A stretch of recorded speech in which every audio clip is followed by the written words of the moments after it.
Hi అండి. మీకు ఈ వీడియో నచ్చినట్లయితే వీడియోని లైక్ చేసి ఛానల్‌ని సబ్స్క్రైబ్ చేయండి. సిద్ధు, కనిష్క నిశ్చితార్థం మొదలవుతూ ఉంటే సిద్ధు ఎక్కడా? సిద్ధు ఎక్కడా? అని అందరూ అనుకుంటూ ఉంటారు. అప్పుడే సిద్ధు వాళ్ళ వదిన అక్కడికి వచ్చి సిద్ధు ఇంట్లో కనిపించట్లేదు, ఎక్కడికో వెళ్ళినట్లున్నాడని చెప్పటంతో కాసేపట్లో నిశ్చితార్థం పెట్టుకొని ఇప్పుడు సిద్ధు కనిపించకపోవటం ఏంటి? ఎక్కడికో వెళ్ళటం ఏంటి? అని కనిష్క అందరూ టెన్షన్ పడుతూ ఉంటారు. దాంతో సిద్ధు వాళ్ళ నాన్న, "నువ్వు టెన్షన్ పడకమ్మా, సిద్ధు ఎక్కడికి వెళ్ళి ఉండడు, గదిలోనే ఉంటాడు, నేను వెళ్ళి తీసుకువస్తాను కదా" అని వాళ్ళ నాన్న సిద్ధు సిద్ధు అంటూ గదిలోకి వచ్చి చూడగా అక్కడ సిద్ధు ఉండడు.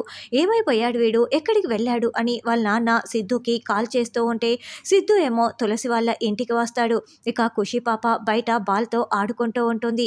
"ఏంటి ఖుషి, నువ్వు ఒక్కదానివే ఆడుకుంటున్నావు, ఇంట్లో ఎవరూ లేరా?" అని సిద్ధు అడగటంతో "ఇంట్లో ఒకరున్నారు" అని ఖుషి చెప్తుంది.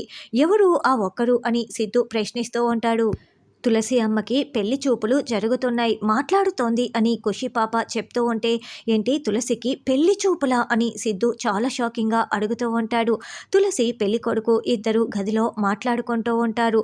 "పెళ్ళైన తర్వాత కూడా ఖుషి పాప నాతోనే ఉంటుంది, మీరు అందుకు అంగీకరిస్తేనే ఈ పెళ్లి జరుగుతుంది" అని తులసి చెప్తుంటే మొదట పెళ్లి కొడుకు చాలా షాకింగ్గా వింటూ ఉంటాడు.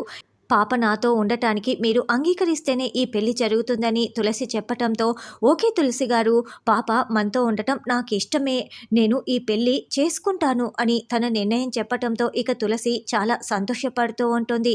ఇక్కడేమో సిద్ధు "ఏంటి, తులసికి పెళ్లి చూపులా?" అని షాకింగ్గా అడుగుతూ ఉంటే తులసి అమ్మకు కూడా అతను నచ్చితే పెళ్లి జరుగుతుంది అని ఖుషి పాప చెప్పటంతో సిద్ధు మరింత టెన్షన్ పడుతూ ఉంటాడు.